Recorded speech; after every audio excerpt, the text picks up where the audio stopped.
बर्फ से ढके कश्मीर के पहाड़ों के बीच जब अनु पहुंचती है तो ठंडी हवा उसके चेहरे से टकराकर भी उसके इरादे को नहीं हिला पाती। उसका दिल बस एक ही बात जानता होता है कि आर्या कहीं ना कहीं जिंदा है और उसे ढूंढना ही पड़ेगा।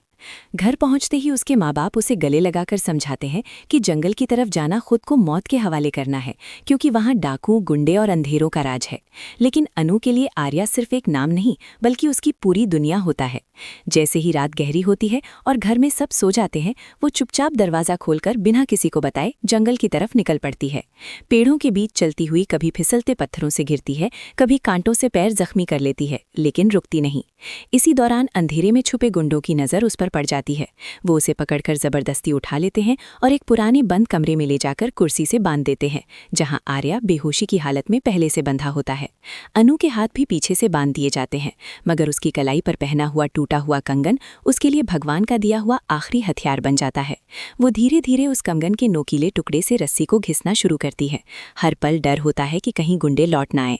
उंगलियों से खून बहने लगता है, सांसें तेज हो जाती हैं, लेकिन आखिरकार रस्सी टूट जाती है। अनु सबसे पहले लड़खड़ाते हुए आर्या के पास जाकर उसके हाथ खोलती है, उसके चेहरे पर पानी के छींटे मारती है, उसका नाम बार बार लेती है जैसे अपनी पूरी ताकत आवाज में भर रही हो।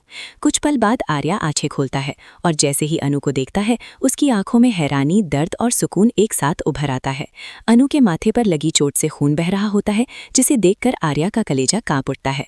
लेकिन वक्त कम होता है, इसलिए दोनों बिना आवाज किए कमरे से निकलने लगते हैं। जैसे ही दरवाजा पार करते हैं, उनका पैर लोहे के डब्बे से टकरा जाता है और आवाज अंधेरे को चीर देती है। गुंडों की नजर उन पर पड़ जाती है और तुरंत जंगल में चेस शुरू हो जाता है। टॉर्च की रोशनी पेड़ों के बीच घूमती है, गोलियों की आवाज गूंज उठती है। आर्या अनु का हाथ पकड़कर उसे खींचता हुआ भागता है। कहीं मिट्टी उड़ती है, कहीं पेड़ों की छाल टूटती है। अचानक सामने से एक गुंडा आ जाता है और हाथ से हाथ की लड़ाई शुरू हो जाती है। आर्या उसे गिरा देता है, लेकिन पीछे से दूसरा गुंडा बंदूक तान देता है। ट्रिगर दबने ही वाला होता है कि अनु बिना सोचे आर्या को धक्का देकर खुद बीच में आ जाती है और गोली आर्या के सीने के बजाय अनु के सीने को चीर कर निकल जाती है। पल भर के लिए वक्त थम जाता है। अनु जमीन पर गिरती है, उसके कपड़ों पर खून फैलता जाता है और आर्या की चीख पूरे जंगल को कांपने पर मजबूर कर देती है। दर्द गुस्से में बदल जाता है और आर्या बचे हुए गुंडों पर टूट पड़ता है। जब सब शांत होता है तो वो अनु को बाहों में उठाकर हॉस्पिटल की तरफ भागने की कोशिश करता है, लेकिन धीरे धीरे उसे एहसास होता है कि जंगल से सड़क और हॉस्पिटल बहुत ज्यादा दूर हैं। अंधेरा गहरा होता जा रहा होता है और अनु की सांसें कमजोर पड़ती जा रही होती हैं। इसी बीच जंगल के मोड़ पर एक बूढ़ी औरत मिलती है, जो उसे रोककर पूछती है, बेटा इतनी रात को कहाँ जा रहे हो?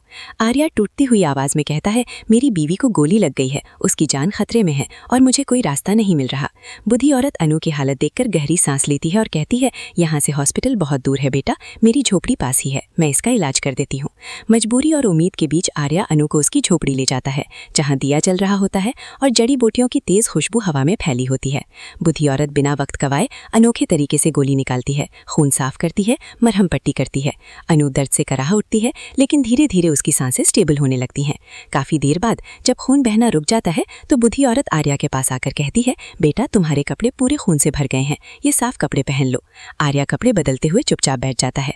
वापस आकर अनु के पास बैठकर उसका हाथ पकड़ लेता है और कश्मीर की उस अंधेरी रात में जंगल की उस छोटी सी झोपड़ी के अंदर जिंदगी और मौत के बीच लटकी हुई ये कहानी और भी गहरी और खतरनाक हो जाती है। आगे जो हुआ वो आपके होश उड़ा देगा, तो जरूर सब्सक्राइब करें ताकि आगे जो हुआ वो आपसे मिस ना हो।